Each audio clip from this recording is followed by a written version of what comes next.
Perfect. Can't tell. There we go.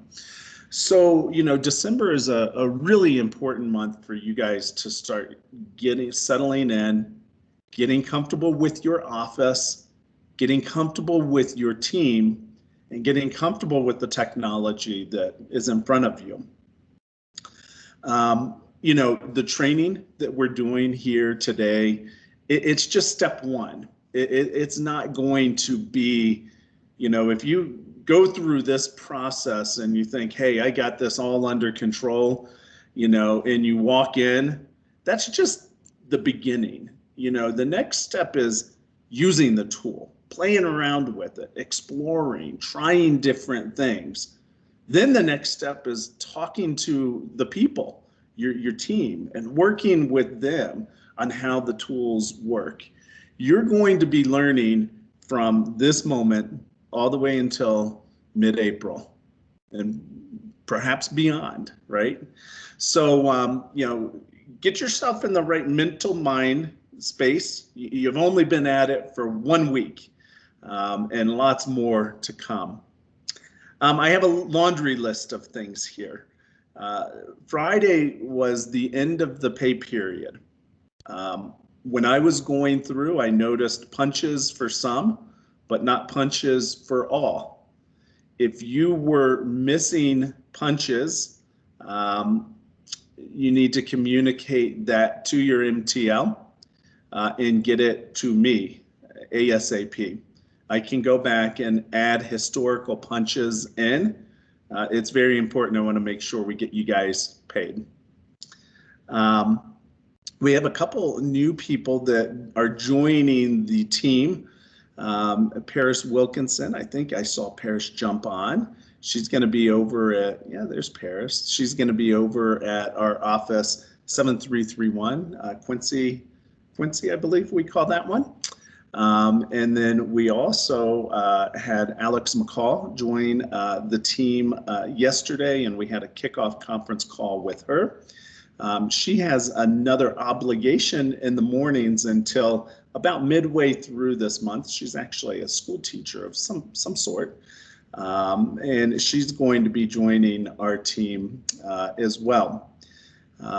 We have a few new faces. I think Linda Olsen or Linda Hancock. I want to make sure Linda's on here. Linda's been jumping in and out of the meetings. Tucker, you may want to reach out to Linda, make sure she's on the call. I don't see her on the list here. She may be. But Linda we finally got her up and running in the system as well.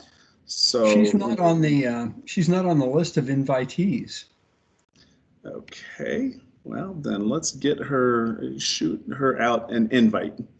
I thought I had updated that with her information.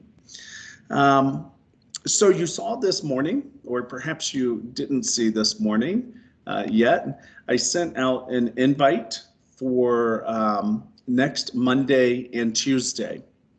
Monday and Tuesday will be 8-hour office days, 8 to 5 in your particular office. And like I said earlier, we're not going to be bringing in groups of people. It's really going to be one-on-one time for you. This is going to be very different because usually, we don't say, hey, come on into your office for the first time by yourself, but that's kind of where we are right now. We'll make sure we have lock boxes on each office, so we'll make sure you get access and you know how to get access. But we're going to jump right in, and on day one, on Monday, we have an operations checklist. So you'll get an introduction to our operations team. We'll start going through that checklist to make sure our foundation is real strong with the things that we need in each office. So that'll be Monday and Tuesday, more to come on that. As of right now, you should be 100% with part 1 Skills to Win training. There were a few of you who were still knocking off a few pieces of the course, but 75% of our team completed the Skills to Win part 1 training. You can certainly, well, you know where you stand. If you haven't, that should be a number one priority that was due last Saturday. This morning, you also received a email from me. I think it was titled Ready to Serve Update. And I sent it out to the MTLs and copied in the ATLs. And I copied in the ATLs really for exposure. What Ready to Serve is all the components that our team members have to meet to be ready to serve our team in January. So it contains things like continuing education, which we wrapped up last night. Skills to win training, very similar to what we're doing right here, right now. And then P10 registration, personal tax identification number registration. So in that email, I broke down where all of our prior year tax pros stand. Only our prior year tax pros. We're not talking about first year tax pros or tax pros that are new to Block. This is just prior year tax pros. So where they stand. So you now have that spreadsheet where you can sort it, filter it, look at it by your office, by your MTL leader, etc. But I put in there kind of more information around each of those components for you guys to begin to learn and for you guys to begin to support your MTLs. What I am cautious of, I don't want to put you guys into a position where you're calling a tax pro who's been with us for 25 years and you start saying, hey, I noticed you don't have your P10 completed and entered into Workday. And their first response is, yeah, I don't know how to get my P10. What do I do? And they know what to do. But I don't want you to be like, I don't know. Let me get back to you on that, right? So really this first email was for exposure. And as you work with your MTL and you get comfortable, you can certainly begin to engage your team, right? In that email, I also mentioned that there's 4.5 hours this week of one-on-one time between yourself and your MTL. That's scheduled, that's in the training schedule. So we spent some time yesterday as a group of MTLs talking about what that time looks like. How will they spend that time with you?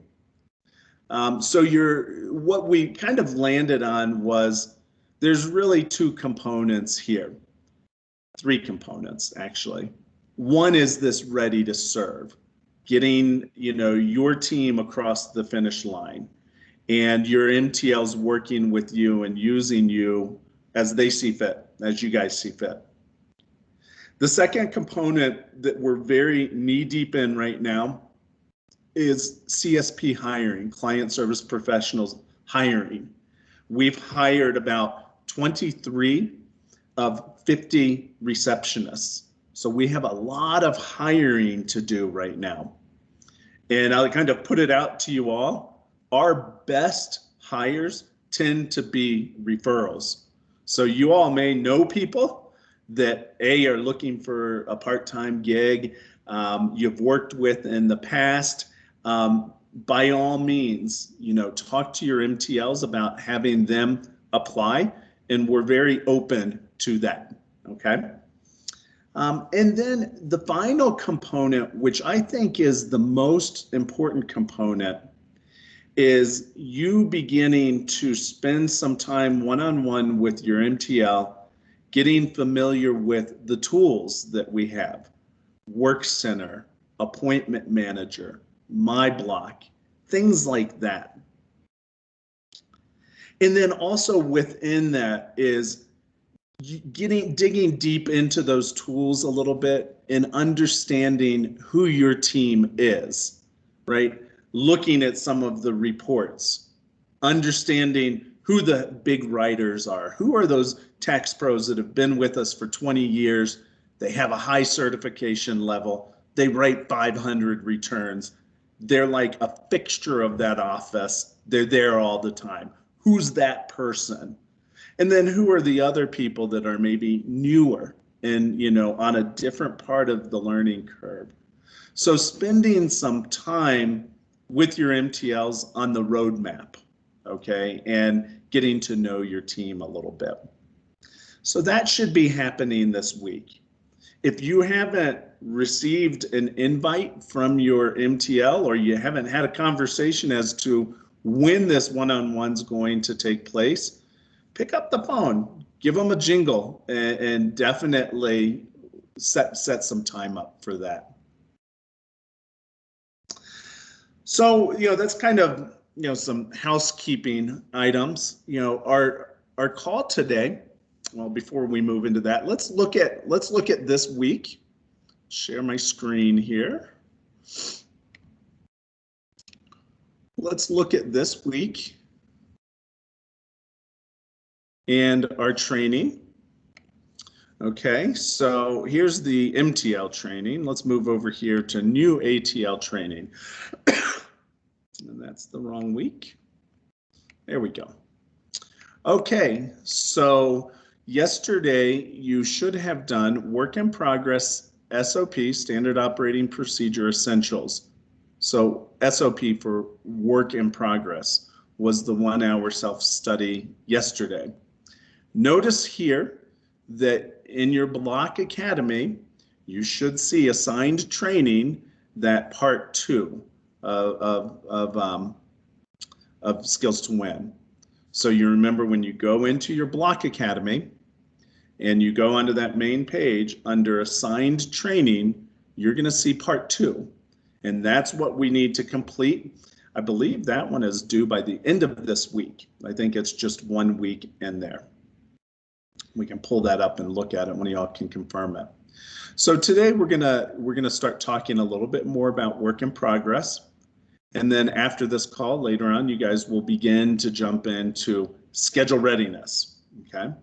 Next week, if you look out in the calendar, I believe the following week, somewhere in here, we have a schedule readiness session. Yeah, completion and scheduling. You can see the MTLs on December 9th are working on completing the hiring and the scheduling. And then on December 10th, we move into writing effective schedules. And you can see down here by December 16th, we have a National Scheduling Day where all of our schedules will be written for the season.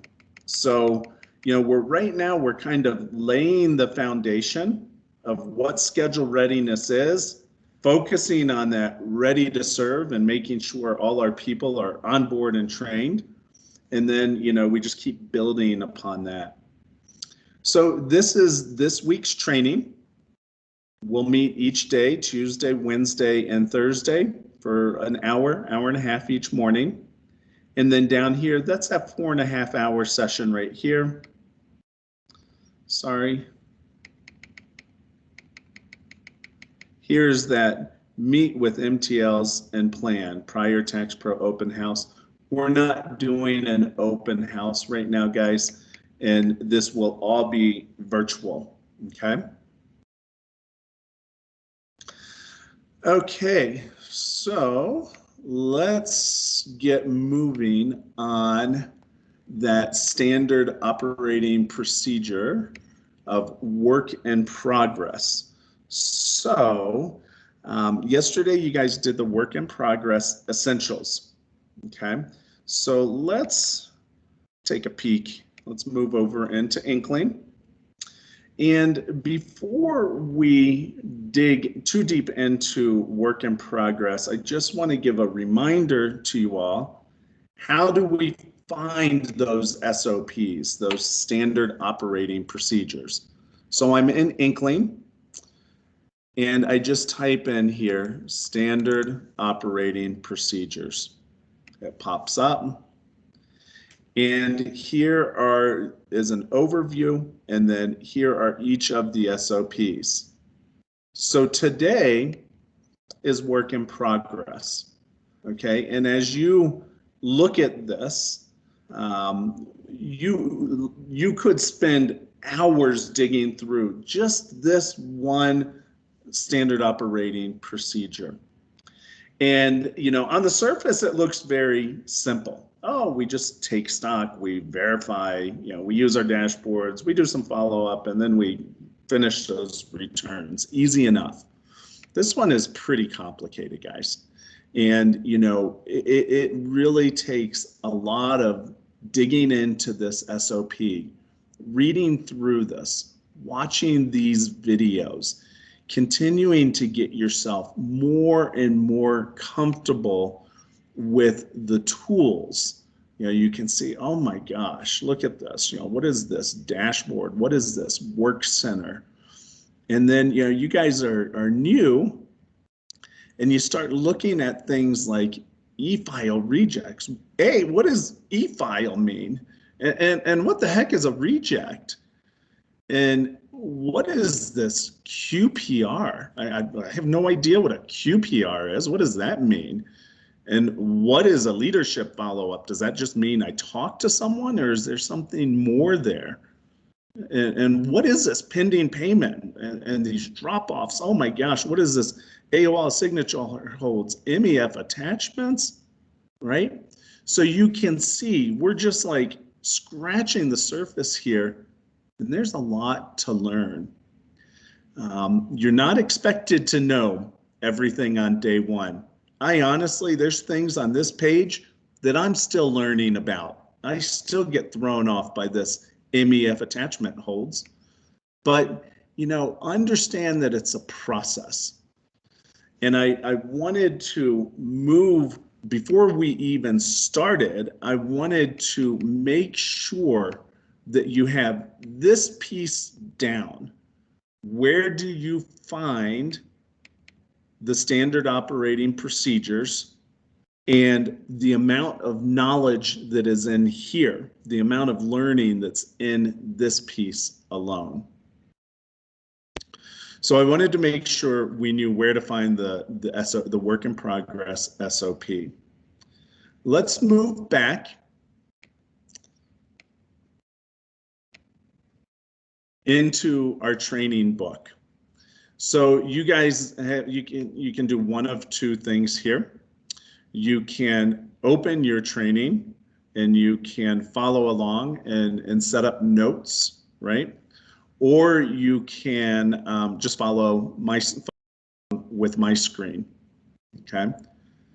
If you go into yours, you have this, your journey, team development, and we're gonna be over here. This is a little counterintuitive, not overly intuitive. I think you go down here to week 4. Yeah, week 4, it's the MTL training path, right? So this week is all about a focus on customer centric and taking care of our customers, clients. And, we're talking about this experiential learning.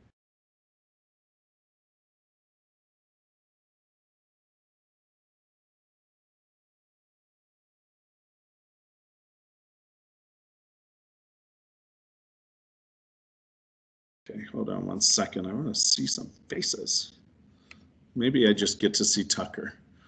Yeah, I'll minimize that one. I was trying to figure out how to get everyone up on the board while I go through this. So before we jump in, just kind of a recap, right?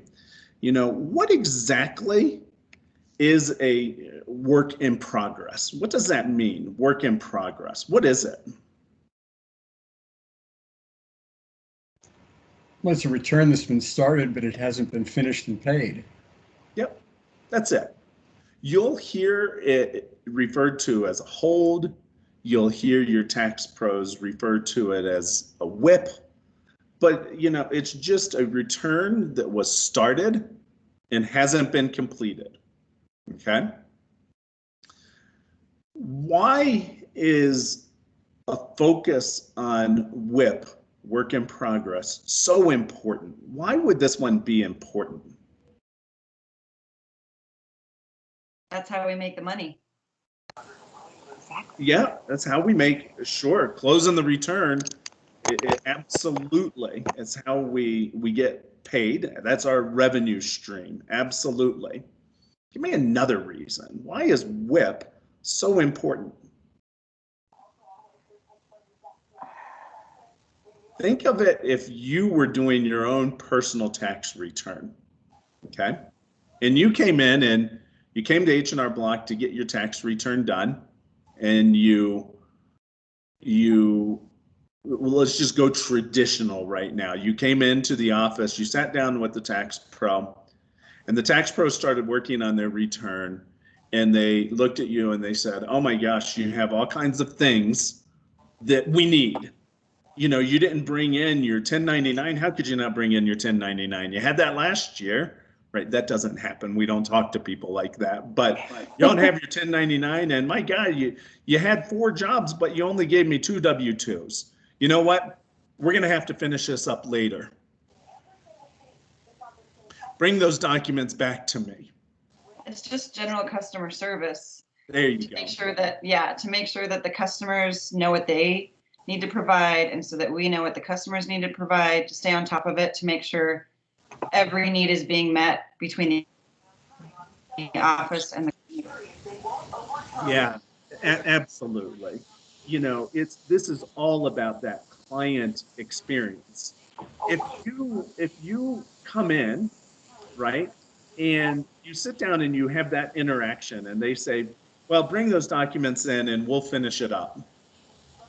John, what are 9 out of 10 clients going to do if you just give them vague direction and say, get back to me when you find your documents and we'll finish it up? What's that risk of happening? It's a huge risk. Everybody remembers what they did yesterday, right? A lot of times, client just forgets that they didn't pay. And it's a simple call gets them back into the office. Yeah, a lot of times what will happen, let me mute those back lines for a second here. Here we go. I just muted everyone, so if you want to chat, take yourself off mute. But what happens with a work in progress, if we're very vague and we just tell the client, hey, bring back your documents and we'll finish you off. 9 out of 10 people say, well, I'll get to that. And it falls low on, I mean, who wants to go home and finish their tax return, right? Who prioritizes that? I can think of 100 more fun things to do than sit down and finish my tax return. Unless, of course, you're getting what? A big refund. Then you're highly motivated and you want to come in and tax return. So we know that managing work in progress is very important to that client experience. What could be one of the things a tax pro would tell you about their group of clients? If I'm a tax pro, I've been around, I've been doing this for 15 years, right? And all of a sudden, they have 20 returns on hold. And you approach them and you say, oh my goodness, we got 20 returns on hold. What do you think they're going to say to you when you approach them and say, hey, let's talk about your holds or your work in progress? What do you think they're going to tell you? Tom, they're going to tell you that they're all over it and don't worry about it. Evan, it's like you've been in our offices before. Don't worry, I got this under control. Don't worry, they're not getting their W-2 or their documents until April 15th. But by April 15th, I'll have all of this completed, right? That's a good answer if they have it under control. In our job as leaders is to look at and monitor and use the tools at our disposal to ensure that they do truly have it under control. Our job is not to nag a tax pro over, where's this missing document? Where's this missing document? When was the last time you talked to this client? What's going on? And it's a client that is missing something that literally won't come until much later in the season. They have a complicated return. So really understanding each return and reading the notes that the tax pro is leaving is very, very, very important to building a good relationship within the office. This is all about communication, right? And you need to make sure that you're creating an environment in your office where the tax pro is leaving very, very good detailed notes as to what the next step is with this return, okay? So a little bit on why it's important. Let's see, how to locate the WIP. We talked about that. And then now I want to move into this because I don't even know if you guys have access to this. It's getting comfortable with our number one tool for managing the WIP or work in progress. Who can tell me? You can put it in chat, you can raise your hand, you can shout it out, whatever you like. Who can tell me what our number one tool is for managing our work in progress?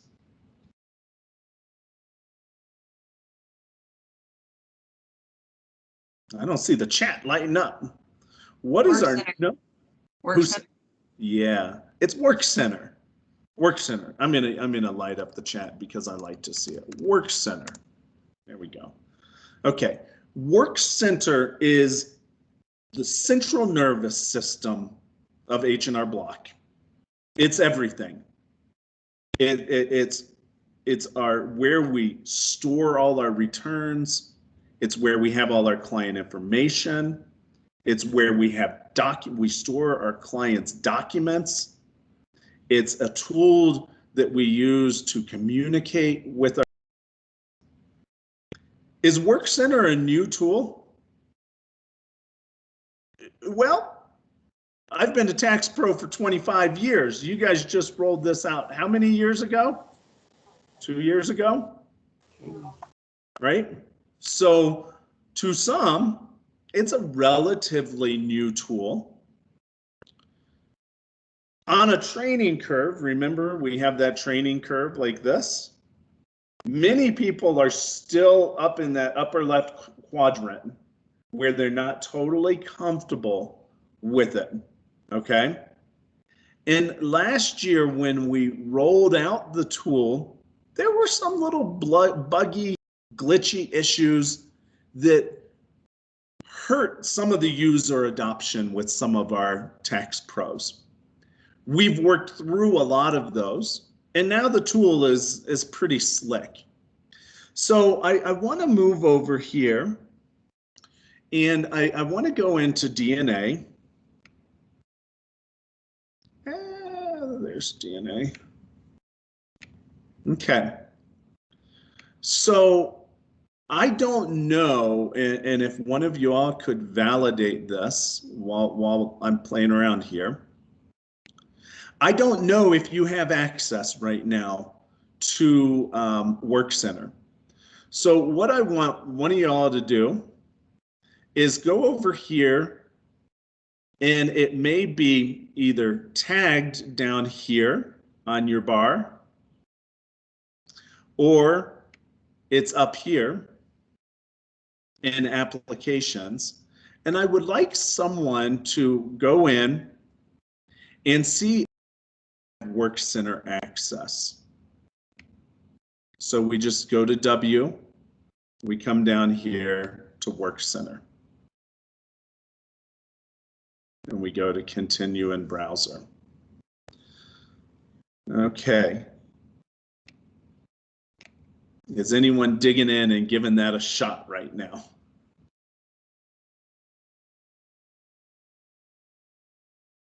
Okay, I'm going to hold because this one, the access, this is really important to that step of you working with your MTL and getting comfortable with the tool. Oh, so Looks like Christine says, Christine was able to get in. Yeah. yeah, awesome. So Christine, are you in a position you can come off mute? Okay, there we go. Julia's in. So Yeah. Christine, Do you want me to watch it right now? It might close you guys out. what's that? Do you want me to launch it? No. Yeah, can you launch it? Can you see it? I don't need to see your screen. Looking at it. Awesome. Okay. I have the dashboard that says the TRS district, work in progress, see more. You're in. I'm in. You're in. Perfect. And Julia, I think you said you're in as well. So that's really great news. Okay, so our virtual world is working, right? So you'll notice up here, before we jump into this too much and before we start clicking around and flying all over the place, just sit back and look at it and get comfortable with it, right? Always slow, Work Center. Here's our home. Here's our dashboard. Here's our calling campaigns. Here's our messaging system.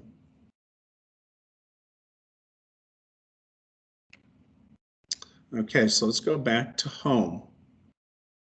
Now, for those MTLs who are on, they're saying, "Ooh, wow, there's a big one that's missing." And that big one that's missing is the client tab.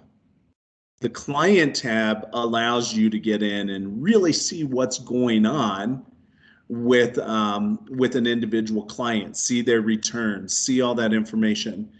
Can anyone give me a reason as to why that may be disabled for everyone? Why would we disable client access for employees working from home right now? Security reasons. Security reasons. Yeah, absolutely. Security reasons. Also, someone creating a client list and saying, look, I'm going to sit here all night for the next 2 days and take client information. I'm going to quit and I'm going to go open up my own business, right? That's one reason as well. The primary reason is that client list, or I'm sorry, that security issue. I can access it with a VPN tool. And I think our tax pros, and maybe Austin can chime in, our tax pros will be able to get some access through a work from anywhere environment. But don't get hung up on that. I just want to make sure for the MTLs that are on, that they're not saying, well, mine's not working because I don't have the client tool. Okay. So let's look at this for a second. And remember, today is about work in progress. So we're looking at this home page, and this is exactly what your tax pros will see when they come on board each day. This is where they should start their day. And you notice on the left-hand side here is my work. This is a listing of their work in progress. Okay, so retail work, tax pro review tasks. This is virtual. Tax pro review is a virtual. Here's the retail. So tax pro comes in, and when they look at this, they can see how many e-file rejects they have. E-file is just the way we process a return electronically from the office. In a reject, the IRS is simply saying, hey, you know what? Something's not right with this return. It doesn't look right. We're going to reject it. 9 times out of 10, it has to do with a Social Security being entered in incorrectly, or they need a personal identification number because they've had some fraud in the past. A QPR is a quality peer review. 9 times out of 10, this is for our new tax pros, our first year tax pros. And what we do is we say randomly, hey, we want to have a level, someone who's a higher up level, a higher certification level, review your return to make sure it was done correctly. The client will have completed the return, paid for the return, and left. They think everything is hunky-dory, their return is well on its way, but it's really in a pending status here for us to double check that work. So there's a high sense of urgency around getting those QPRs cleared so we don't hang up the client. A pending payment is completed the return, everything is 100% done, but for whatever reason, the client has left without paying. Maybe they want to review it with their spouse. Maybe they want to spend some time digesting and looking over it at home. Maybe the return is complete, but they owe $10,000 and they're afraid that if they pay for that return today, we're going to send it. And we don't necessarily. So there's many, many reasons why a return could be in pending payment. It's a type of hold though. Then we have drop-offs prior to starting return. So MTLs, you notice how they've changed up some of the wording here. So this is a drop-off. A drop-off can be a client walks in and gives us a bunch of documents and says, I'm dropping this off for Sue. And we say, wonderful. We go through a process. We enter the drop off. We scan the documents in and the client leaves. A drop off could also be digital, where we send an invite out to the client and the client enters in their documents and starts the return process, building their return from home. They never even come in. Remember, that's one of our digital solutions. So we have drop-offs here that have not been started prior to starting return. Why is that so important? Think about it. Someone comes in and they drop off a return. Why would we want to give it a line to itself that says prior to starting return? Why would that be so important to call that out?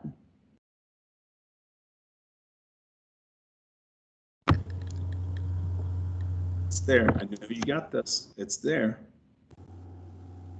So we don't miss it, right? So we don't miss it. Think about it. A client comes in, drops off their information, and you have a tax pro who's juggling 5 to 100 clients at one time. And someone comes in and sneaks in a return. Is it easy to miss? Heck yeah. That's easy to miss. Oh my God, someone did a digital drop off. Have no idea, I missed it. Well, the whole reason, guys, we do this is so that the tax pro has high visibility. In progress. It's in progress right now. The return is being worked on. It's actively being worked on, and maybe it's a approve online, AOL, or maybe there's just a system hold. It's on hold for one of many numbers of reasons, okay? And then down here is this is a tool right here that I really want our team to focus on, is this in process holds by follow-up date. This is just a laundry list, guys, of all of the client's returns, all of the tax pros holds, and the follow-up date that they put on that hold. So let me give you a little more context. When a tax pro starts a return for a client, they begin it in what we call blockworks. And they go through, they interview the client, they put in all kinds of information. And when it's really, really good, they complete it all in one sitting. They close that return, they e-file it, the client pays, the client goes on their way. But in some situations, the client is missing items, or it can't be completed for whatever reason. And the tax pro is in blockworks and they have to put it on hold. And when they put it on hold, before they can move on, they have to do two things. They have to put a note and code it as to, they got to do three things. They got to code it. Why is this being put on return, this return being put on hold? There's about 5 or 6 different reasons, which we're not going to go through right now. But why is it being put on hold? The second thing is entering in notes. You know, a client is missing information. You know, they forgot one of their W-2s. You know, we tried to look it up here in the office, but you know, they said it's sitting on their kitchen table. They're going to go home. They're going to scan it into their My Block, and I'm going to complete the return later tonight or tomorrow. They put a note into the hold. And then the final step is they put on there when they're going to follow up. Now, you got to be looking to make sure they're not just putting everything as a follow-up date of April 15th. Yep, I'll follow up by April 15th. You want to make sure they're following up quickly when possible. And that's really important to understand. Some things you can get to very quickly. A document at home that I just need to finish, or I need to get to. Other things are, you know, I have a business and I'm waiting for a K1, and the K1 is going to be released in middle of March. So the follow-up date may be much later. But I want to get our team, our tax pros, in the habit of looking at using this tool to enhance that client experience and creating a culture where we say, I told you I would follow up with you on this date, and I am indeed following up with you, okay? Now, if this were full, I could click on this and it would list all of those returns out. Okay, so each one of these carrots over here, when you click on them, it opens up so you can see the information. So this is where we manage our work in progress. This is where an individual tax pro manages their work in progress. Well, why is mine empty? Mine is empty because I don't do tax returns. So I don't have anything that I'm managing right now, right? I don't manage individual tax returns. So let's move on. Here's messages. So yesterday, Susan Wilkinson reached out to me. That's interesting. And then over here, this is a screenshot of their individual appointment manager. So they would come in and they could see their appointments listed here. Okay. So let's move over here to dashboard. I said that I don't have returns. I don't manage returns. Well, I returns at a different level. I manage returns for the whole district, right? Now, tax pros or MTLs are probably sitting in here and they're looking at this, and what is the first thing any MTL that you notice about this number right here, this section? What do y'all notice? It's so Everything- It's clean. all zeros. Missed messages. Zero. There's nothing there. Yeah. They haven't started. Yay. That's right. We're starting we the got season. we got a clean slate. I'm afraid to say this isn't going to look like this for very long. I know. Oh my We God. reset everything on the 28th. Okay. Mhm. Information is still, the information is still there, but we've reset it because where we want you focused is on this year's work in progress. I don't want you chasing work in progress from 5 years ago. Now, there's certainly going to be people that come in and they're finishing off their returns from last year. And, we may in January do some outreach and start working with some of those clients that still have open returns. But I want your focus, your primary focus, to be on what's in front of us this year. So we've cleared this out. Okay. So now we're in the dashboard, and I want to take just 1 minute and do a little run through of the dashboard. TRS, Tax Resolution System. Someone receives a love letter from the IRS saying, "Not so fast, Charlie.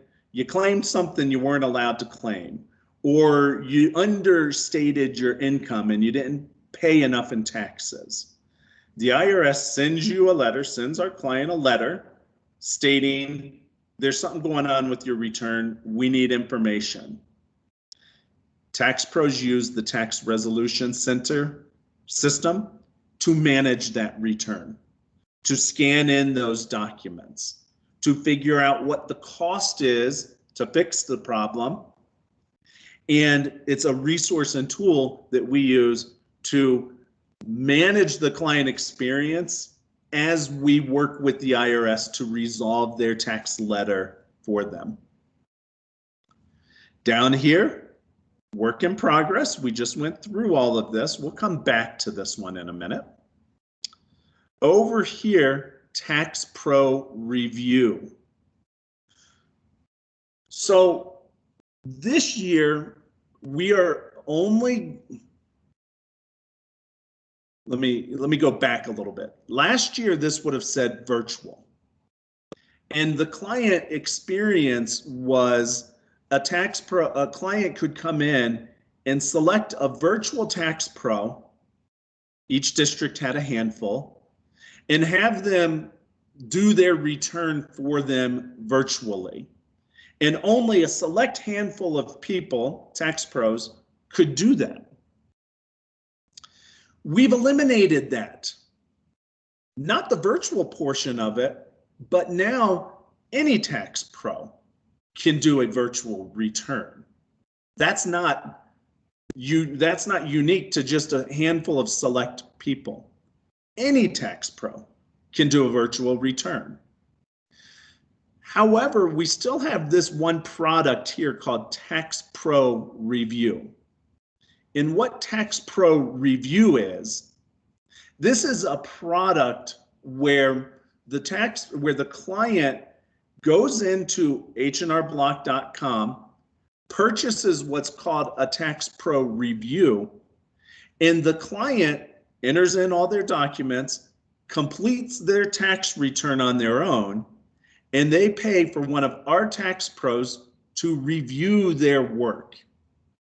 So we have selected about 30 tax pros, and I've shared out the list with the MTLs, all of our last year's virtual tax pros, and then about 20 new ones who will participate in this Tax Pro Review.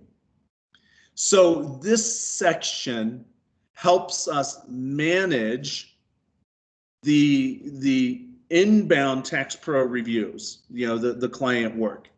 If I open it, and I don't want to get too deep into it, you can see it's kind of like the dashboard on your car, a fancy car. And it will start listing out the clients, and it will list out where we stand in the process of finishing the return. We've started it, we've finished it, the client's reviewing, and we're done. Okay, so that's virtual. How in the world do I get back to my dashboard? I'm stuck over here. How do I get back? Just come back over here to Snapshot. Snapshot takes you right back. So that's Tax Pro review. Escalations. Oh goodness, what's an escalation? An escalation is a formal complaint from a client to our customer care center. We want to avoid these, of course, because the only thing that's going to happen when a client can't get resolution at the local office level, what's going to happen is they're going to bubble that up, and guess where it's going to go? It's going to come right back down here to you and I. And we're going to have to deal with this escalation at the local level anyway. Now, we don't get many of these. We really don't. I bet last year we only had 10 to 15 total for our district. I want to make sure that you guys are very empowered at the local level to take care of the client. You know, I want you guys resolving issues within your office. Okay. So again, we're not going to dig deep into this. This is a work in progress session. But I just feel like I can't really jump right to here until you understand the tool that's in front of you. So that's escalations. I want you to notice here, we use a lot of red lights. Red light, we missed our agreement. We said we would get back in touch with them within this many days, and we didn't.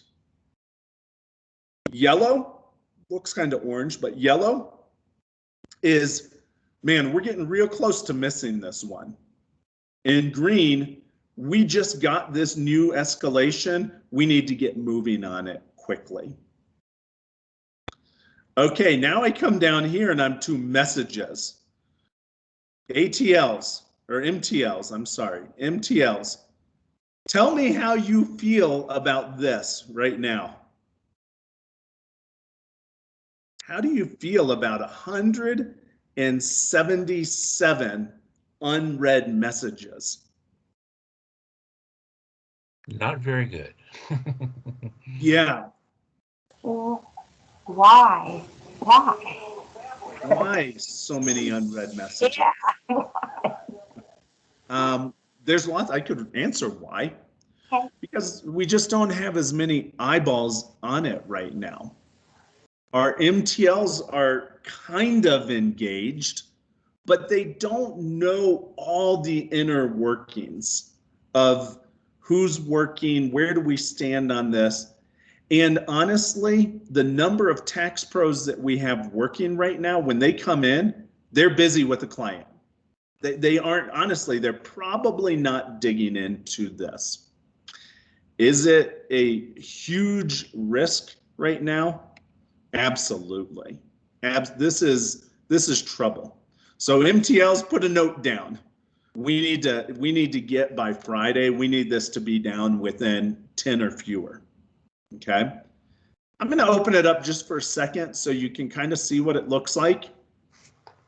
It breaks down the messages by tax pro, and you'll notice what they say: inactive, inactive, inactive, right? Those are inactive tax pros.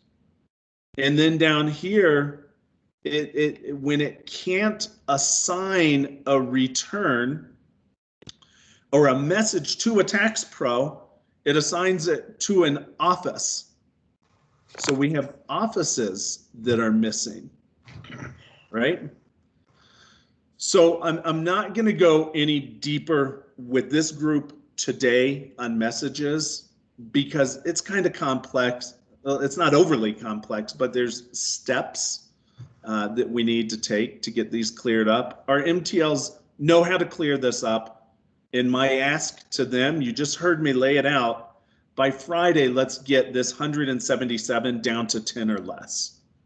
And you guys are going to have to work very closely with Austin and Jose, who have been our captains, and Chuck, who has been our captains down in the south, east, and west to get these cleared up. So now let's go over here. Let's go into this work in progress. And you see past due is highlighted. It's the first thing we look at. And how is that past due determined? It's determined by the tax pro. When the tax pro said they would follow up with the client, or they would follow up with on the return. And then you have over here unreviewed. What does that mean? Unreviewed by who? By us as leaders. So when a new hold comes into the system, you're going to be able to see them by going right here to your unreviewed.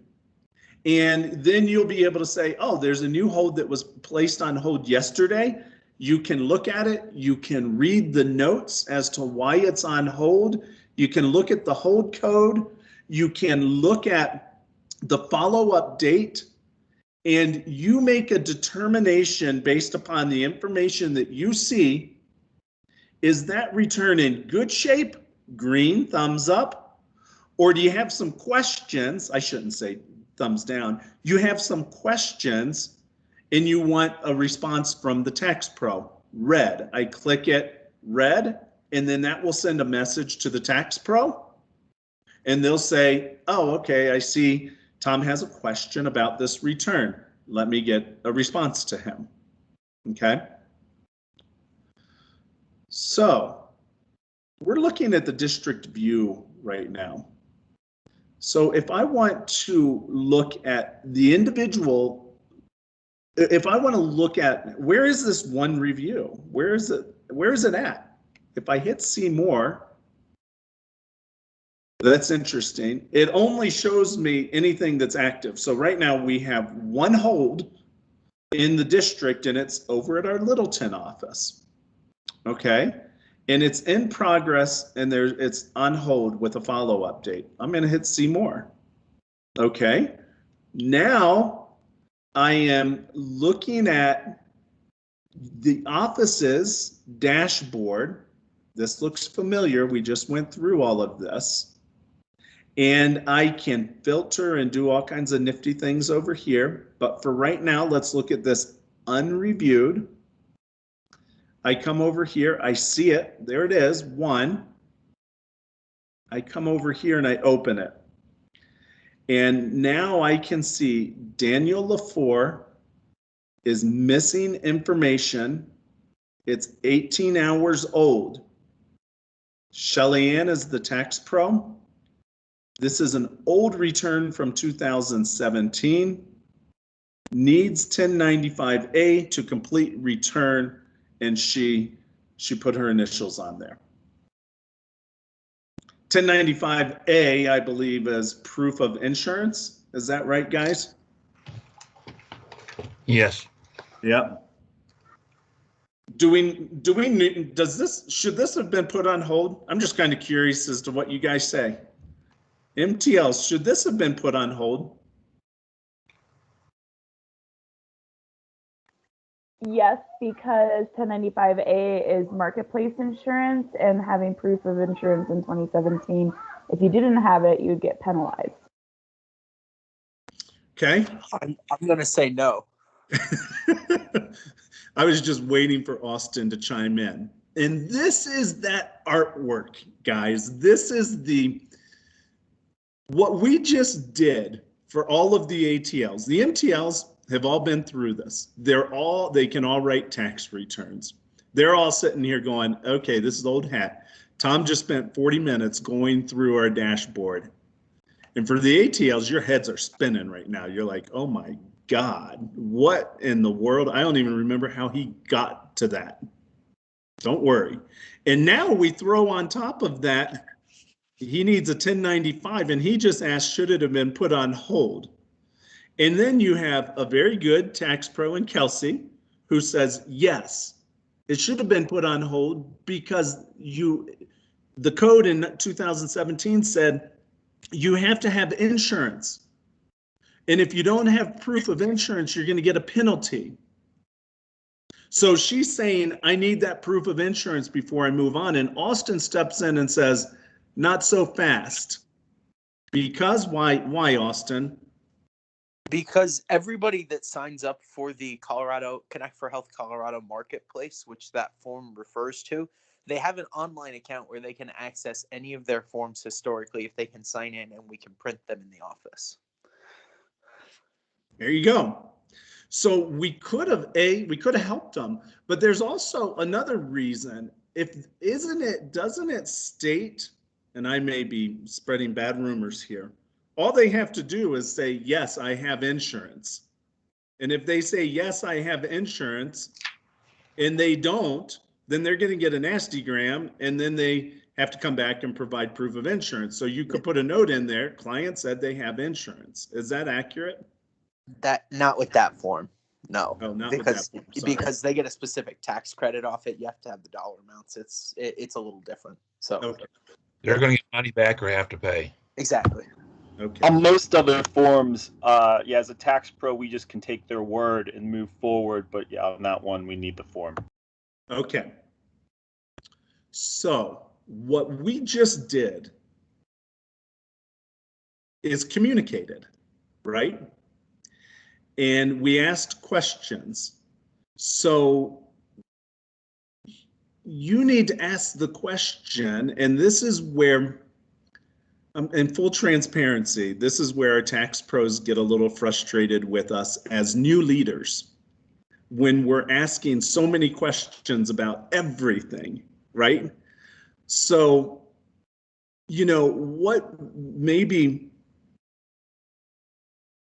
what you need to do is be very respectful of their time and ask the right questions at the appropriate time. And then also use other resources out there, right? I'm not saying don't ask your tax pros questions. I'm not saying that. But make sure you aren't just constantly peppering them. You have a platform of other leaders like we have on this call.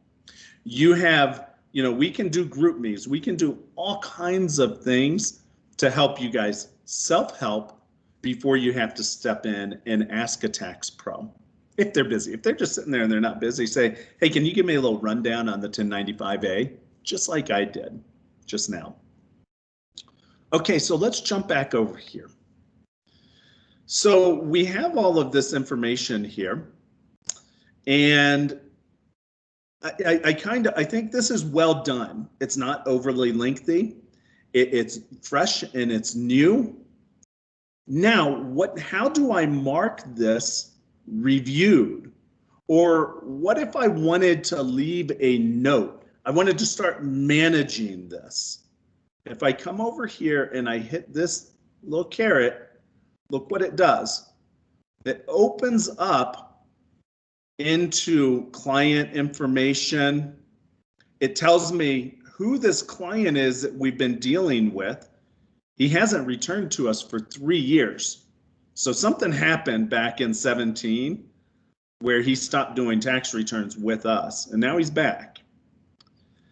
And if I wanted to add a note, notice this is the tax pro's notes. Where did these notes come from? You remember when I said before the tax pro can close a return, they need to put in a note in BlockWorks. That's what this note is right here. It comes over from BlockWorks and it says, here's why this is on hold. If I wanted to add a note, Shelly Ann, I am working with the ATLs and using this as an example. Great notes and use of WorkCenter. Okay, so I just put in a note. Save note. Okay, so now that's in there forever. Now, Austin or any MTL, would I mark this as needing a follow-up? I have a question, or do I feel good that Shelly Ann's got this under control?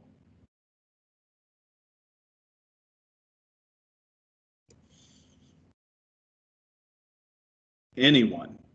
Do I mark it, Shelly Ann, I have a question about this, or it's under control? Under control. Yeah, it's under control because she's just saying we need that 1095A. She's saying that she's going to follow up on it in 2 days. That happens to be when she's scheduled. I feel like she's got this under control for now. I mark that green and I close it down.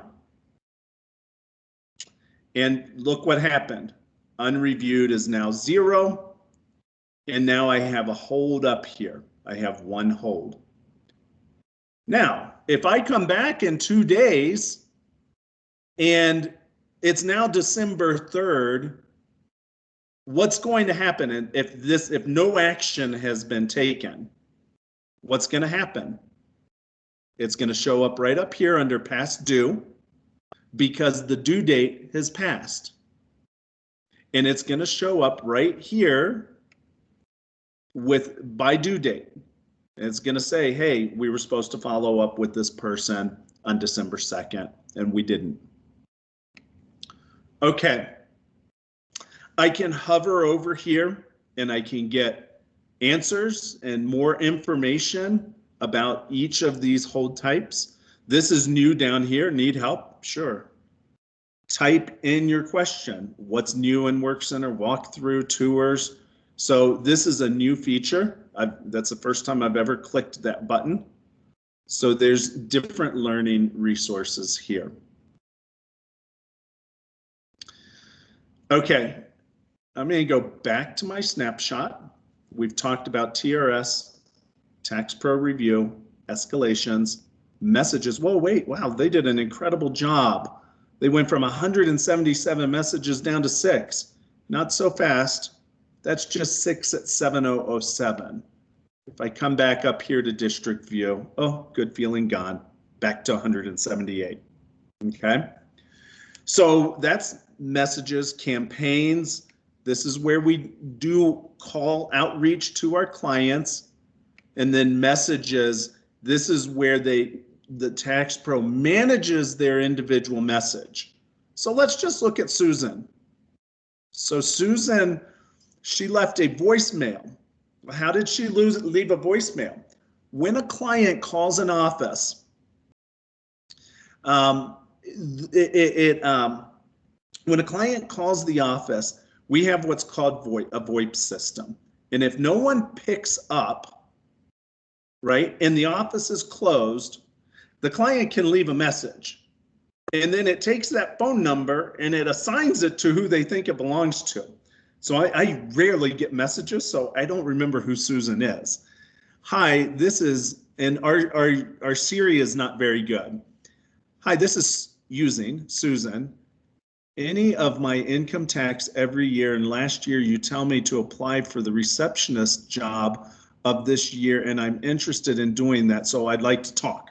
Oh, that's interesting. Someone called and somehow left me a message about applying for a CSP job.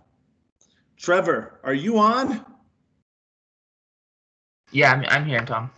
Can you write down that phone number? And I talked to her yesterday, actually. Awesome. This is perfect. So what am I going to do? I can come down here, add note.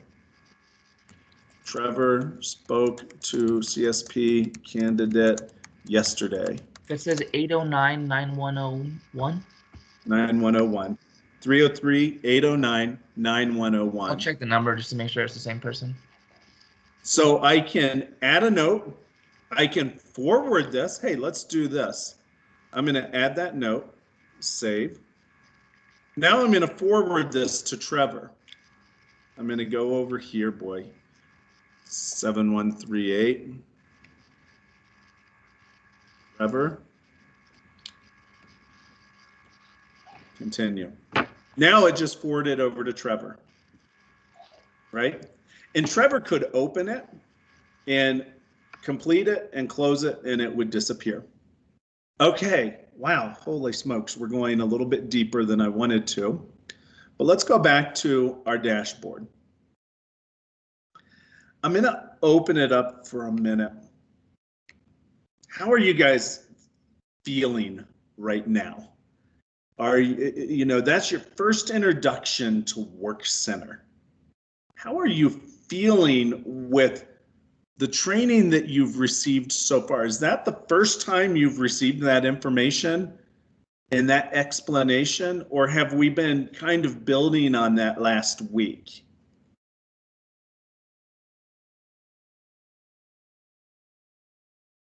It's not a trick question. You know, how do you,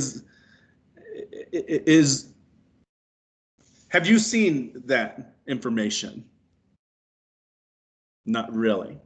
Okay. Well, Tom, from a high level, yesterday when I did the self-study, I had a lot of confusion, but today I've gained a lot of clarity. So thank you very much for that. And I think it'll just keep progressing. Thank you. That's really, that's what I thought. You know, when I went into the virtual SOP, you remember when I said, here's how you find the work in progress SOP. And I rolled down and I was like, oh my gosh, what's e-file rejects? What's this? What's this? Oh, I feel overwhelmed. And then we move immediately into like how to analyze reports and how to do all these things. I think it's really important. What I was trying to accomplish with you guys was explaining how the process works. A client comes in, they give their return to a tax pro, they begin the return in BlockWorks. If it goes on hold, it goes into Work Center, and here's this wonderful tool of how we do all these different things, right?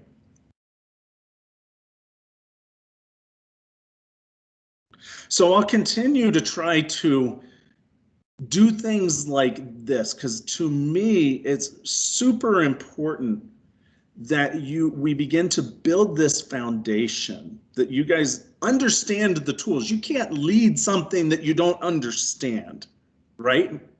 So at any time, if you're like confused, like, oh my God, I just don't understand this thing, raise your hand and say, hey, I need help. We have 1 month here to raise our hand and say, I need help. That doesn't mean you're going to go into January 2nd and be an expert. You're going to land on January 2nd and be like, oh my God, I'm scared to death. I still need help. I feel bad. And we'll get you that help. Chuck, you had your hand raised a minute ago. Did you have a question or insight? I was just gonna mention or see if you were gonna cover the leaving a note rather than just getting calls in that notes section, but In the messages, leaving a note? Oh, yeah. no. That's, look, we could go down 20 different rabbit holes. You know, no, we're not going to go on to how to leave a message.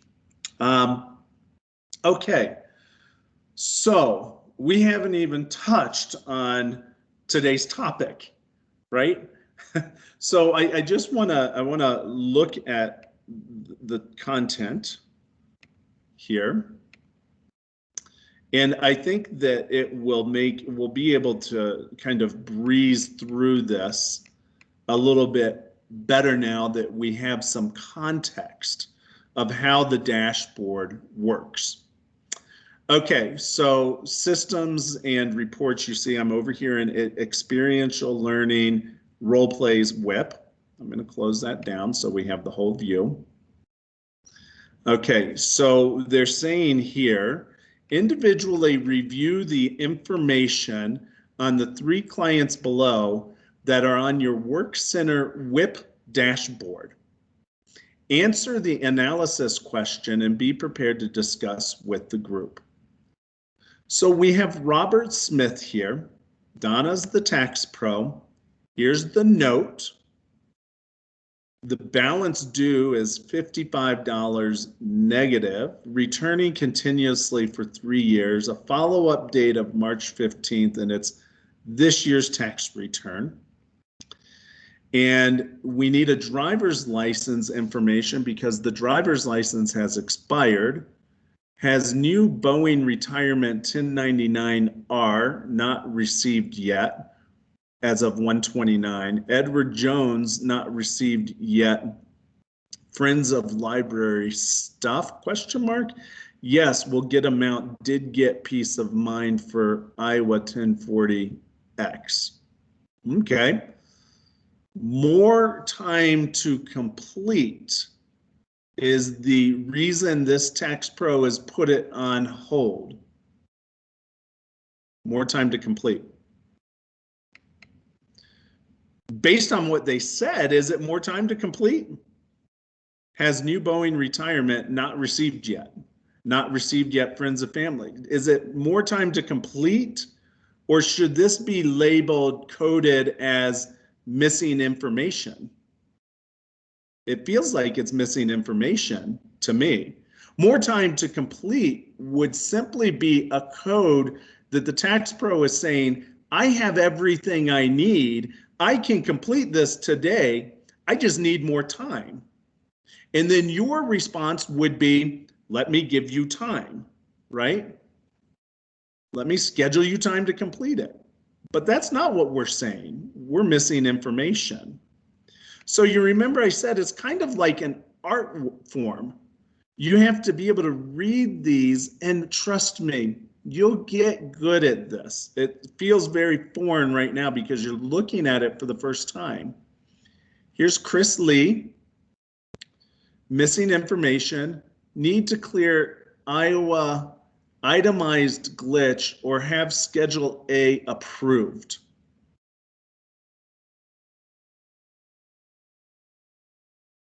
That doesn't feel like missing information to me. That feels like we got something going on with the system issue, and I got questions on that one. Client 3, oh boy, not likely to return. Total refund of $165 and our fees were $118. Client going to try home software. Yikes! Don, or Kevin, what happened with Don? Total refund of $165. You did the work. We charged him. We were saying it's $118, and he's like, oh my gosh, I'm going to go home and do this on my own. Not likely to return.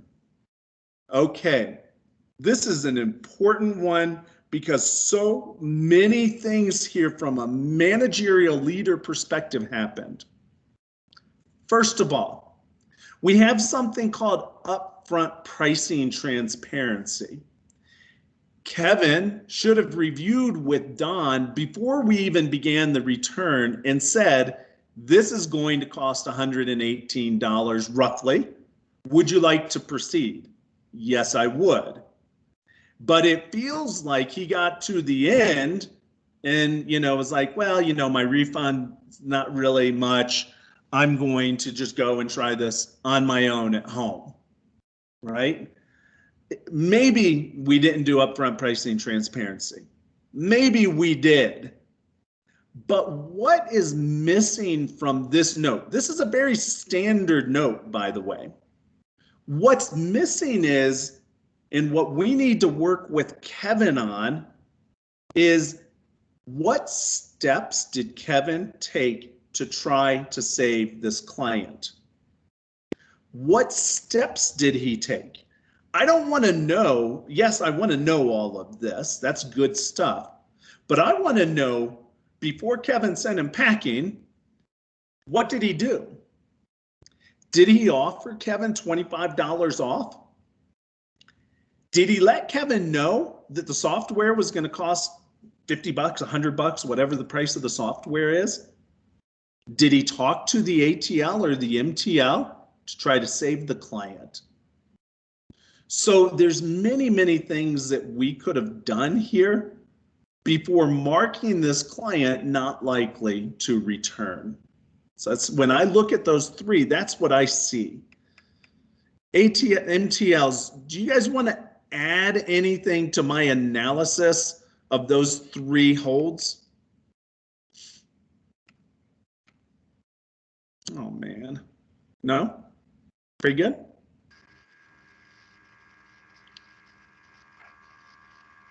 I want to add something. Just whenever I approach holds, there's kind of two things: really understand what's going on, and when you approach the tax pro, just be respectful, and you can't come at it like, hey, you have 18 holds, clean them up. You gotta just kind of understand where they're coming from, and then you can categorize all of them and see how you can say, okay, well, let's get these 4 done today, prioritize it. But just get a grip on what's going on, as opposed to just looking at a report and saying, clean these up, guys, and then really just following up and making sure that they did it the next time you see them. How are your holds coming along? Are you working on those today? Are you putting in the time for that? Do you need more time? Or are you too busy with your regular clients and your returns? How can we help you clear these up? Yeah, I agree, Trevor. What Trevor's really saying there is don't fall behind. Managing your work in progress every day, every single day, because work in progress, you're going to get where you have 30, 40 in your office. Some offices, 70 to 100, depending upon the size of the office. So we need to create a culture with our tax pros where this is managing WIP isn't a whip. It's not a stick. Using WorkCenter as a tool to help us manage our client experience is really, really important. And if you come at it and you use it like a stick or a whip, I guarantee you this is what's going to happen. Your tax pros are going to push you away. I promise you.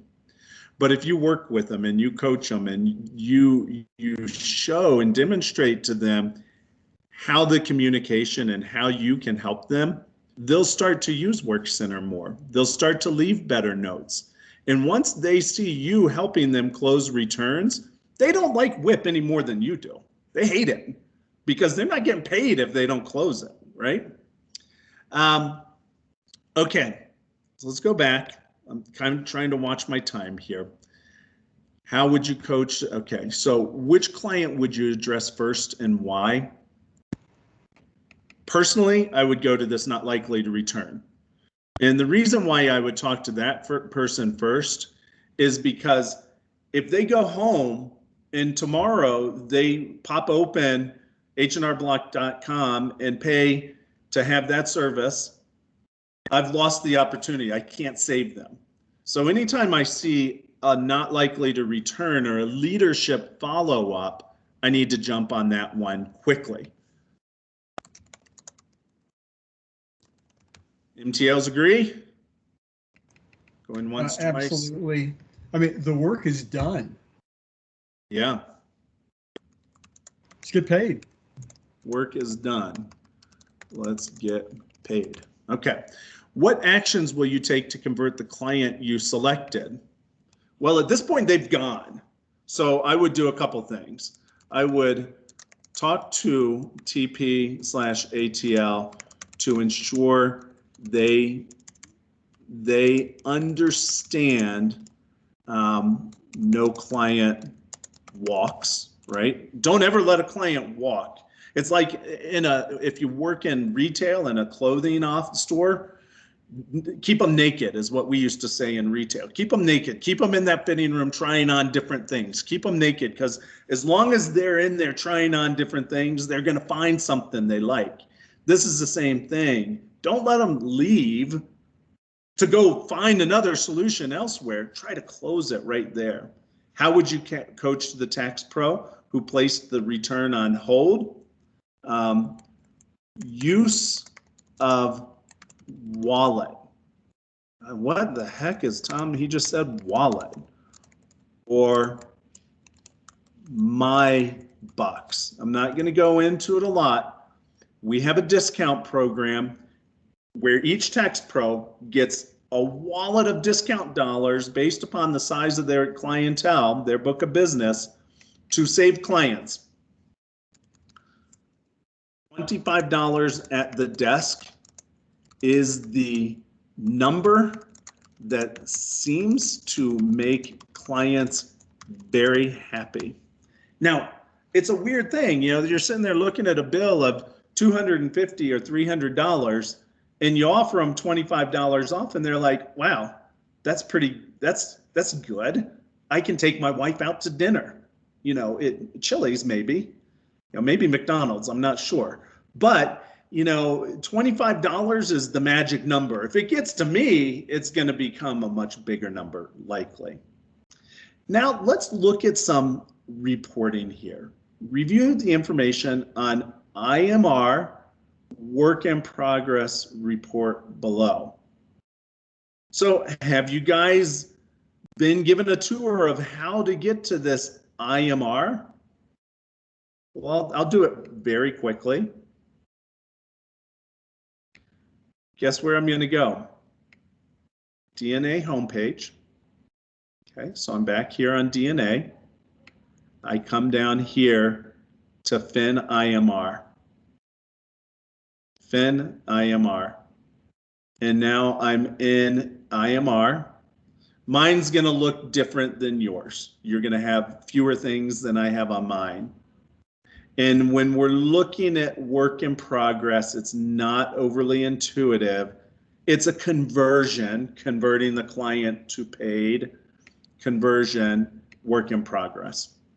Okay, so we can pull up a report that shows us all of, you know, our work in progress down to the office level, down to the tax pro level. So here's a report for last year's work in progress for our district. Let's go over here. So here's a screenshot of that report. Just like when we were looking at the dashboard, slow down. Don't try to start finding all the answers. What is the layout of this report? Here's the tax pro's name. Here's the total number of returns. Here's a layout of client actions. So when we say client actions, the client needs to do something. It's been, one of the codes is missing documents. It's been marked missing information or pending signature. It needs a signature. Or the client needs to pay, okay? So when we look at this, in this office, there's 126 completed returns, or I'm sorry, returns, started returns. I'm sorry, no, that's this in this office. Correct me if I'm wrong, guys. This one is 126 missing documents, returns with missing information. 14 of them are greater than 48 hours old or less than 48 hours old. We want to look quick. We have 85 that need a signature hold, and we have 11 that are pending payment. I'm having a heart palpitation right now if I'm the manager of this office and I have over 200 holds. I'm just in this category, I'm going a little nutty. So I look at this and where do I see my opportunity? And this is where it gets, again, it's an art. Well, a lot of missing documents, signatures needed, and pending payments. I always, when I'm as a leader, we call this low-hanging fruit. Just getting someone to sign a completed return or pay for a completed return is low-hanging fruit. I can use things like approve online, and the client doesn't even need to come back in, and I can call the client and say, hey, I'm going to send this over. Can you and your wife review this tonight? And you can pay right there at home. We can review the documents. You don't even need to come in. Missing documents, you know, there's all kinds of things that we can do to gather documents, have clients scan things in, but this is a little bit more labor intensive right here. This is the low hanging fruit. MTLs, any analysis, I mean, we all see things a little differently. Do you guys see that any differently than I?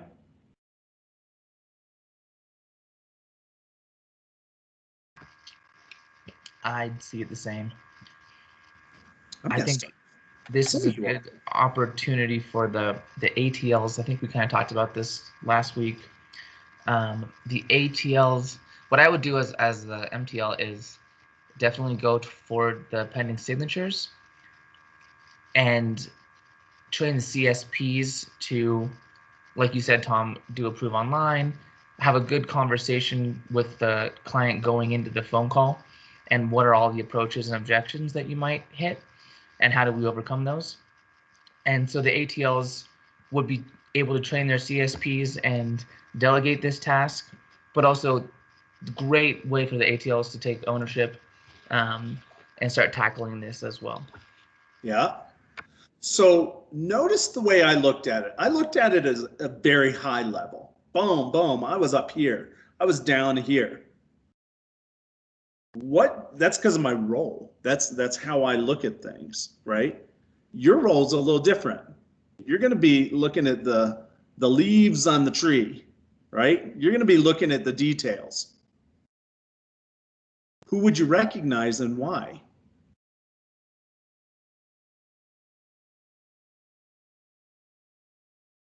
What are you looking for here? You're looking for low numbers in all of these categories.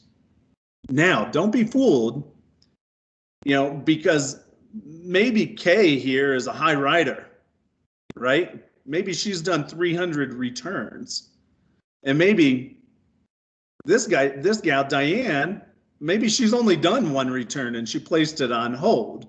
So don't be fooled by low numbers. There's some information missing here, which is their conversion percent, which we'll get to later. Not later today, but later. So, you know, who would I recognize? I would recognize anyone who has low number of returns on hold, okay? Let's not make it any more complicated than that. Who would you coach and why? When you glance at this, I'm kind of giving you a little bit of a hint, who would you coach and why? That's an office problem. Oh, it's an office problem. Oh, shoot. Why is it an office problem?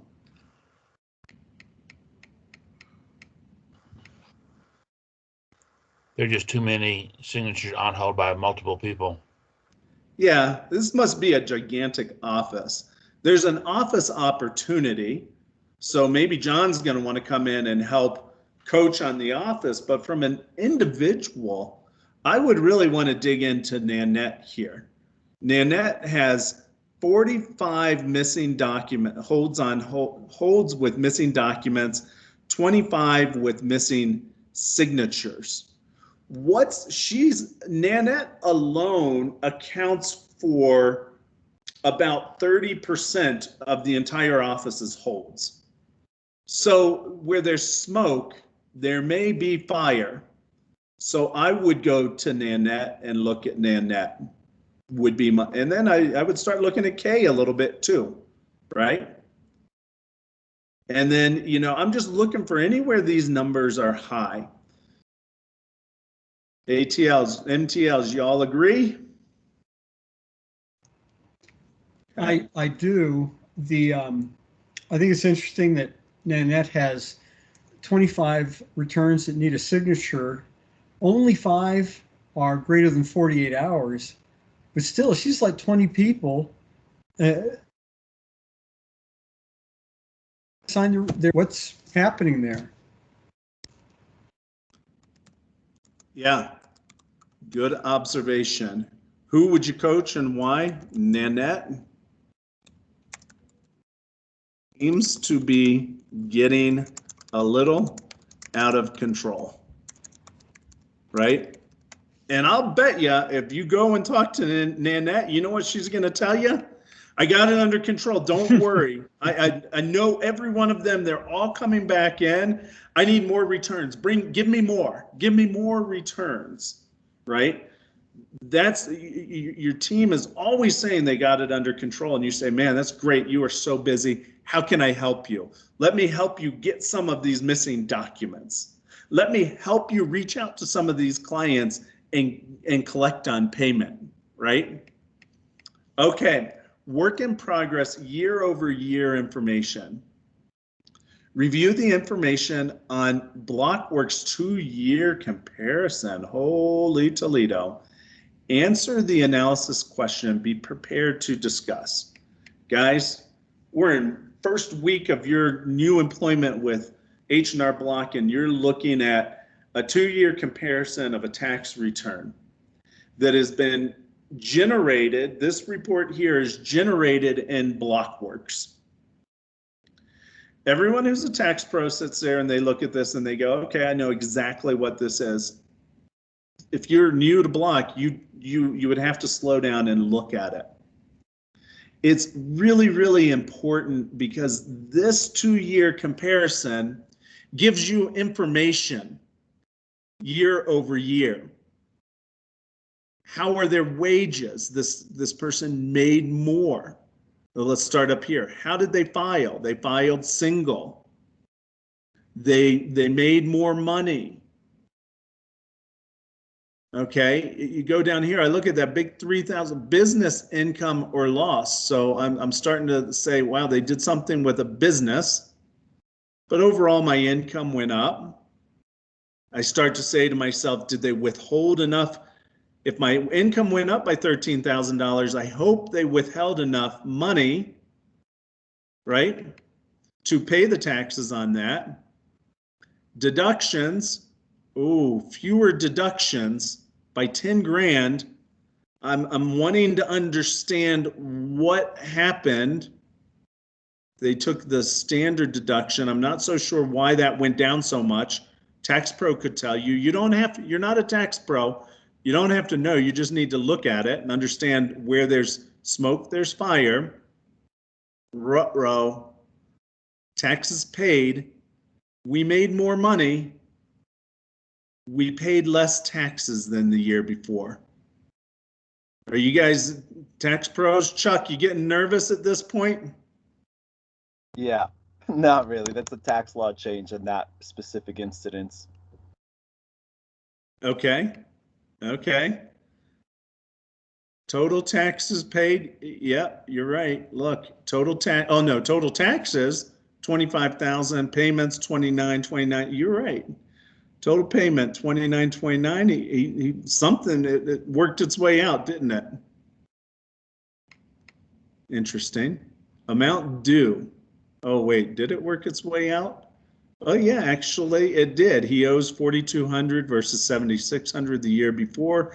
So he has a tax bill of 3,500. Okay, interesting.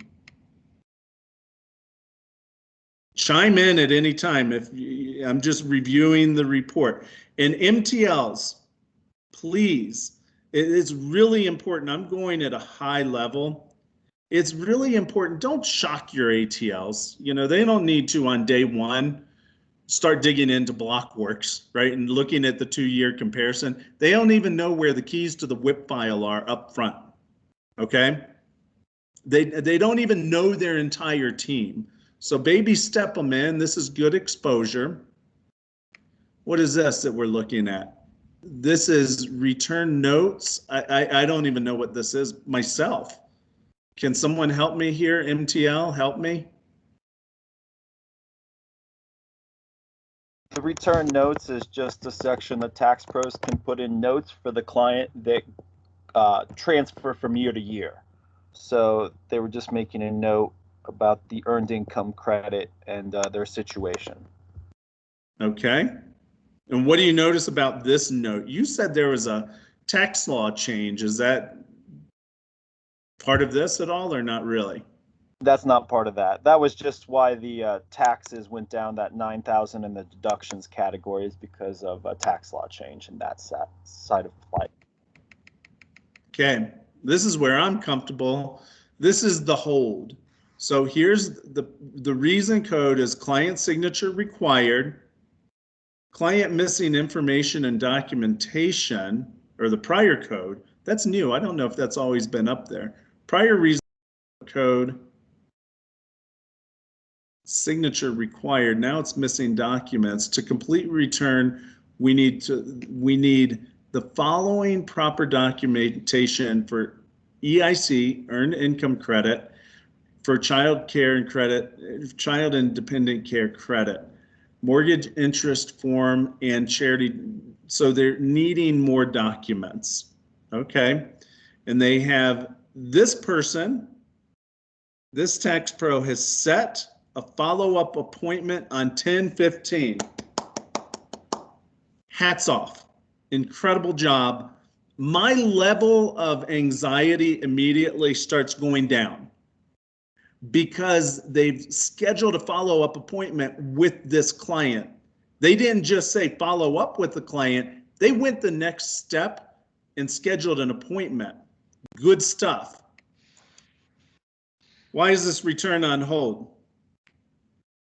Okay. Why is the return on hold? It's right here. Missing information. What are some things you noticed on the 2-year comparison report? What did you notice, Chuck? You noticed some things. I noticed withholdings were less in 2018, but income was up. What did you notice, Chuck? Because you know tax much, much better than I. So I noticed that they started a business, which you had mentioned, that was at a loss, which is very common for the first year of a business. So there's nothing unusual about that, but it's just something to be aware of. They did make more money, but had less withholdings. But that was more to do with the tax law change that happened from 17 to 18. And that's also why the deductions changed and why there was $10,000 less of deductions.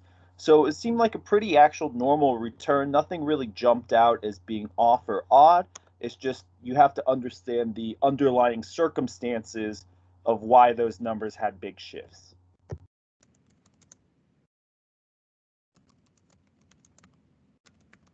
Okay, there's a learning there. And this is, again, it's about communication. Do I know everything about the tax return? No.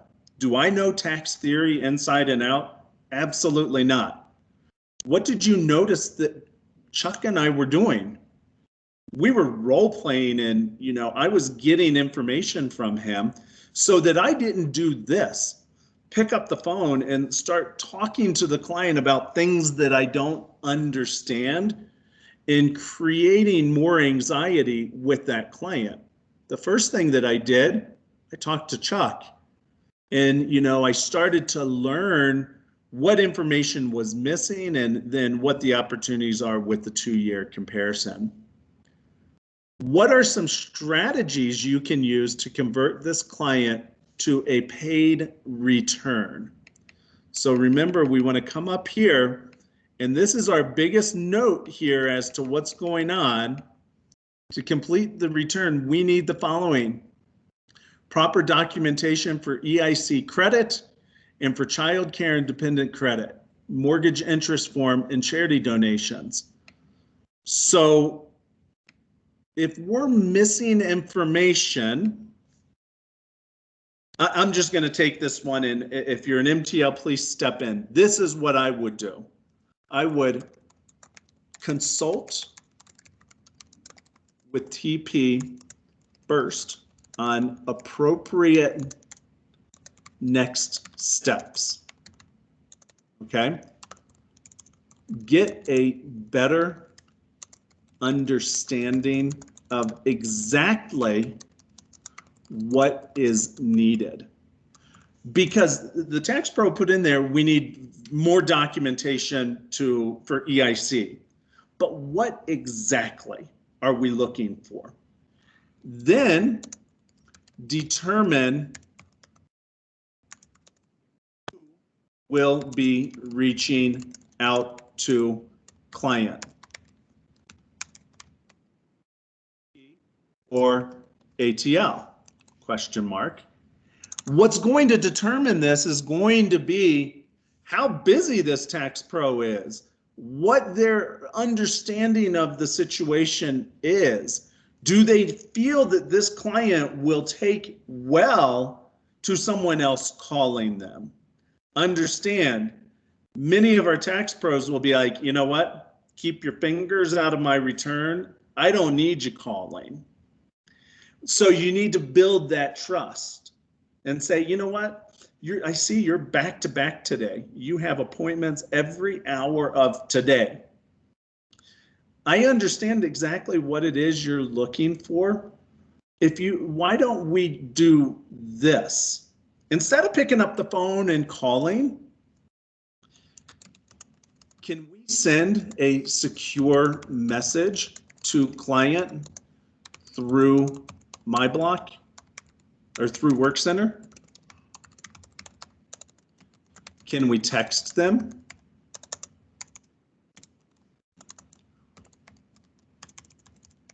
Would you like me to call them on your behalf to help you? Right?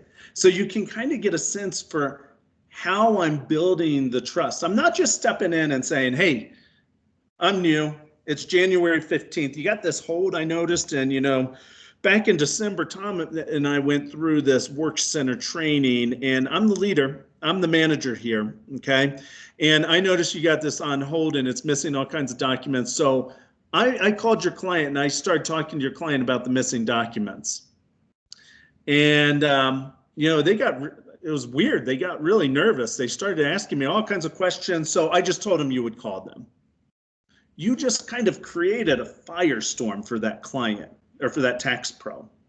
So you really need to partner with the tax pro early on and understand the best solution. Hold. Okay. Denise, are you on? And calling people out. Denise, are you there? Kelsey, are you there? Yeah, I'm here. What do you think? You're a new leader, having been a tax pro. What do you think of my analysis and my approach on that return? Definitely very, very appealing to the tax pro, because a lot of tax pros are like, these are my clients, don't talk to them, let me handle my clients. But if you ask and approach the tax pro saying, hey, let me help you if you need the help, that goes a long way and it speaks volumes. Perfect. Caveat, if the tax pro is like, listen, just stay out. I don't need your help, just stay out. That's smoke, that's smoke. If they never ask for your help and they just keep falling behind, that's smoke. Okay, we're running over. I'm going to keep moving. Recognizing performance. A client service professional knows the status of holds, has the drawer locked, and leaves thorough outreach notes on each file. Okay. Client service professional knows the status of the holds, has the WIP drawer locked up front, leaves good notes. What stands out as a moment to recognize? The fact that they know about the holds. That's incredible. Understand status of holds. That's great. How would you recognize this individual? Thank you. Wall of wow. However they like to be recognized. Remember, we have block stars. There's all kinds of things that we can do. What could this conversation look like? Hey, thank you so much. We're all together as a team. working to serve our clients. And the way you secured that file up front to make sure our clients' returns were secure, the way you're engaged with the tax pros and working with them on reaching out to clients to get additional information and schedule appointments.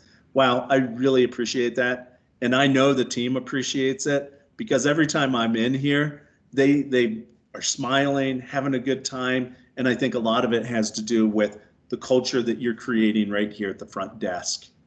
And, you know, man, if I were a CSP, I'd be like, boom, that's awesome. Thank you. Role play. What went well, was effective, what could have been done differently. Okay, we're running out of time here. A tax preparer has reduced holds and increased revenue. A tax preparer has reduced holds and increased revenue year over year by focusing on straight to paid. So this is the first time you've heard us use the words straight to paid. Anyone want to give a shot at what straight to paid means? This is Julia. They come in, they do their tax return, they pay, they exit, they're done. That's it, straight to paid. Along the way, the tax pro's doing the return and, oh my goodness, they're missing a 1095A. What do? In Austin's situation, when he said, I wouldn't have put it on hold, I would have had him go use the computer next door and get them onto that website to pull up that return. I'm missing my W-2. Go onto one of our computers, pull up your company payroll website, grab that W-2. I'm missing a 1099 form from Charles Schwab. Go onto your Charles Schwab account, go to the tax documents, pull them up while we wait. That's how we get straight to paid. But we can go a step ahead. How do we get straight to paid? We use the digital resources that we have, and when we're making appointment confirmations, we're making sure they're using that comparison chart in my block, that checklist, which is going to say, last year you had this form, this year you don't have this form. You know, are you prepared? Do you have your documents? Okay, what stands out the moment to recognize and why straight to paid? How would you recognize this individual? Thank you. Thank you. Great job. Reinforce, hey, this is really good. I noticed your holds are coming down, your revenue is going up. This is going to pay off for you. Keep up the great work. You know, your clients are really, really happy with the service that they're receiving. Great job. What could this conversation sound like? We kind of went through that a little bit. To our last section, 3 minutes. I'm going to try to get this done. Coaching performance. Is it appropriate to address individual performance concerns during huddles? What if the person in question has the most clients and returns? Okay, so there's a lot going on in those two sentences. We never want to make any member of our team feel badly in front of a group of people, okay? We want to make sure that before we start making assumptions and spouting things off, we want to understand, what if this person has the most clients and returns? Again, I see 5 clients and I have 4 on hold. I see 75 clients and I have 10 on hold. Which one is worse? The one that has 4 on hold or the one that has 10 on hold? You know, it's that person that has 10 on hold, they have a much bigger base, right? So yeah, we want to keep an eye on it, but we want to understand that they're dealing with a little bit different situation. Okay. A client service professional leaves the whip drawer unlocked and arranged however the tax pros want, not in alphabetical order by the client last name.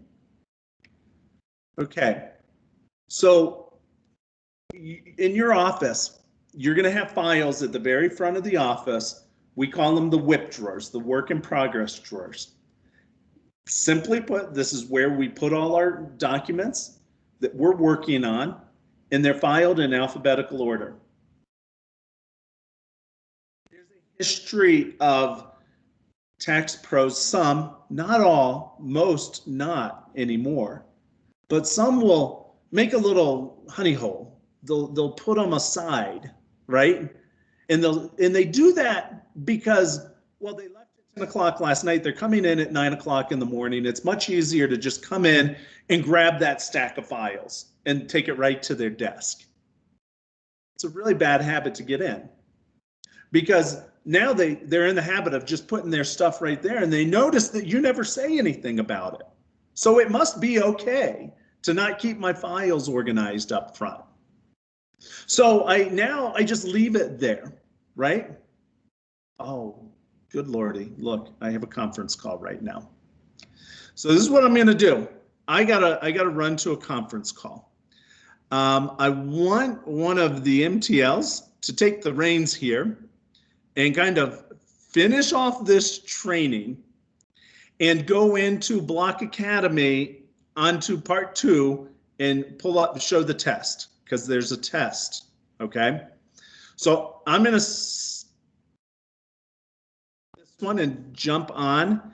You guys, really a lot of content. Keep at it. Thank you for whatever MTL steps in on the fly like that. Sorry we went long, and I'll talk to you all tomorrow morning. Thank you, guys. Bye, Tom. Okay. Hey, everybody. How you doing? I guess I will step in. If any other MTL wants to step in, that'd be great. I was multitasking here. I don't really know where to pick up where Tom left off. Pretty much work in progress, right? That's kind of like what I was saying at the beginning when I chimed in. Don't let it get away from you, and have a grip on it. Really what I would want to say is, as part of the reporting that we were looking at, you might have a tax pro that has 45 holds, and you might have a tax pro that has 3. So really, but understanding why do they have 45 holds, right? Do they have 10 or 15 that are signatures pending? Can you have your CSP, or can you make those calls for them? Can you clear those in a day or 2? Because that tax pro is booked solid for 3 days, right? Or do you have a tax pro who works, 12 hours a week, 8 hours a week, and they have a couple holds, or maybe they have more. So it's kind of the ratio of the holds versus the tax pros and the returns that they're doing. And really just having an understanding of that when you go to approach all of the work in progress, so that you're not, coming at anything kind of too aggressively. That's really all that I would want to say.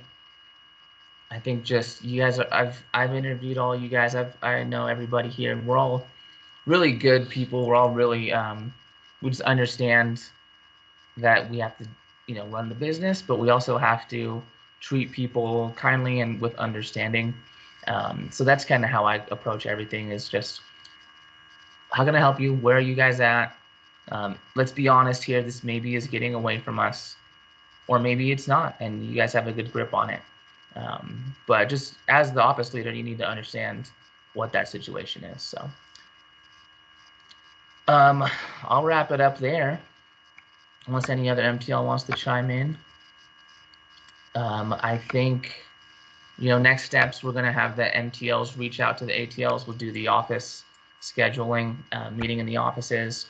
I know you ATLs have a million questions, and just kind of like Evan said, and Jen chimed in on the chat, it'll all come together. And it's really interesting for me, who was new last year, to understand all the stuff that you guys are learning. But it's almost comical to me, because it was totally new to me last year. I'm like, oh, I know what that is, but I had no clue at all last year. So I know how you guys all feel, and it'll make sense. Just be patient. you'll get a grip on it. Once you start going into the office and touching and feeling things, it'll start to come together a little bit more. So anyways,